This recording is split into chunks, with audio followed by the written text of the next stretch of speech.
Go Bridgeside. And we're back. And of course, this is like, the cool, chill part where we just kind of get to know the artist and really pick their brain. So I'm here with Mike. But the special thing about Mike is that he's actually one of us. He is part of the crew. And the funniest thing is, he's one of the newest members of the crew. So welcome aboard, most of all. Welcome to the Bridgeside family. Thank you. What, kind of just tell me right now about the crazy experiences that you've had right here. I know it's been a few weeks, but it's good enough to know the cast of crazies that you're dealing with. Yeah, well, I mean, it's a bunch of really chill people. It really is. And I don't know, I walked up to Paul, the head of Bridgeside Productions, and I was looking for a job. I was trying to find a job, and I was like, all right, this guy's setting up a stage. He's setting up sound equipment. Let me talk to this man and see if I can get work. And it turned into something cooler than that, which was I found a group of people who are really chill, and, there's a studio 7 blocks away from my house, and I just kind of like hanging out with them. So that's, I found paid work eventually, and then I found something more special with this, I think. That's how I got here, too. I stalked the hell out of Paul. So we all just kind of became a collectively crazy family after a while. But, of course, it's not about us, how we got here. It's about how, as an artist, you feel like playing in a smaller set. I mean, I'm pretty sure you've played other places. I ask this all the time. How does it feel differing in this environment and kind of just collectively being here? It's very weird to play without a crowd. It really is. I know there's people watching and things like that, but I really do feed off the energy of having people in front of me that can, yell or whoop whoop or whatever, and it is very strange to play a set. I like to be emotionally involved in my music, and it's different to play for, a couple crew members who, it is cool, but it's weird. It's weird. It is weird. I mean, absolutely. People, as an artist, people are always involved. But speaking of people and getting inspiration for your music, you have a lot of songs about New York, but you're also new to New York, aren't you?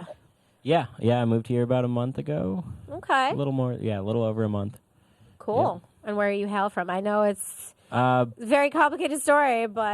Bozeman, Montana is where I spent the majority of my adult life. I'm from New Hampshire originally, and I would call Bozeman, that was my home for, 7 years, and I never thought that I would leave there.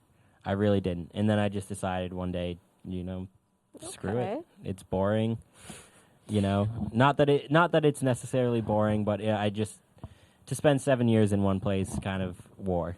Okay, so you went from New Hampshire to Montana, then up to New York. It's kind of an interesting trace on the map. I mean, usually when people want to branch out, especially younger, our younger generation, they usually rotate towards Arizona, Seattle, California. So what exactly brought you to Montana? Skiing. Okay. Yeah. And so you have a crew out here, because I heard some really awesome news that someone just got engaged. Yeah. So congratulations on that. Yeah. Tell me about that story. Your New York proposal. Well, I took her to Death & Co., a super fancy cocktail bar around, they wrote the book on cocktails. They actually did. Okay. And so I took her to that, and then I had been practicing Jim Croce's Time in a Bottle for a long time, and I'd play bits and pieces of it just to almost gaslight her, and she'd hear it and she'd be like, "Are you learning Time in a Bottle?" And I'd be like, No. I have no idea what you're talking about. Right. No, not happening. And, I obviously was learning it, and right. it's a difficult song. It's a very difficult song to learn. And so I played that for her after, we went out to some of the most expensive places in New York, and, got down on one knee, and, she said yes, which Aww. was... Congratulations. Yeah, I was I was worried that she wouldn't. Well, you know what? I always hard knew not she to would. say no. So, yeah, exactly. there you Yep. And then a homeless man yelled at us a little bit. Welcome But to New York, we, guys. We told him it was our engagement. He immediately immediately was just like, oh, I'm going to leave them alone, and walked off. So that was nice. Well, that's nice because usually the homeless people aren't that nice. It's New York City. No one's nice. Yeah. I'm going to say that right now.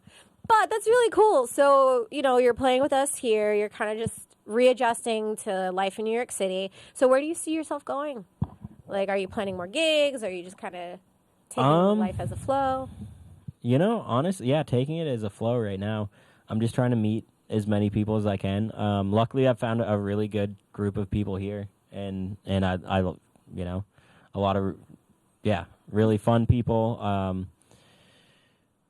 I don't know. I've never been much of a big planner, and I have steady work right now, but I would really like to pursue sound, and that's something that I really like to do.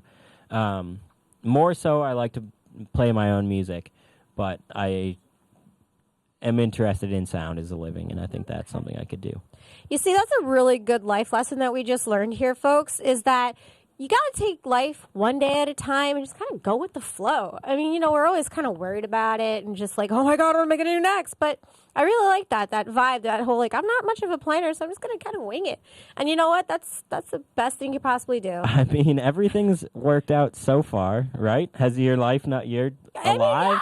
You're alive, aren't you? you? We're here. We are. A lot of planning, though. Yeah, but it's worked out. Everything's worked out so far, yeah. So...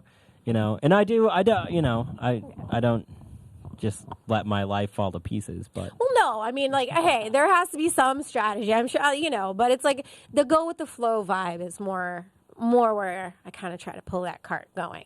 Yeah. So, it's kind of cool, and I wish you all the best of luck. That's really awesome. New York has so much to offer, and I'm pretty sure, you'll find a perfect shoe to fit. I've been loving it. There you go. I really have. I mean, there's no place like New York, right? Come on.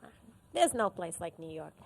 All right, guys. So it was awesome to sit down and chat with you, and we look forward to having you always hands on deck. You do an awesome job here. We love you just as much as you love us, and welcome to the family. And just chill. Thank you, Rebecca. Stay tuned, of course, and stay tuned for next week because we do this every week, and we're gonna keep on doing it until we drop or until the homeless people yell at us. So next week. We have another show. Do we have another show? And it's to be determined. So, maybe I'll do a tap jazz performance. I don't know. We'll figure it out, guys. But stay tuned because it's Bridgeside Live and there's always something to check. So, click and subscribe. Go Bridgeside. Go Bridgeside.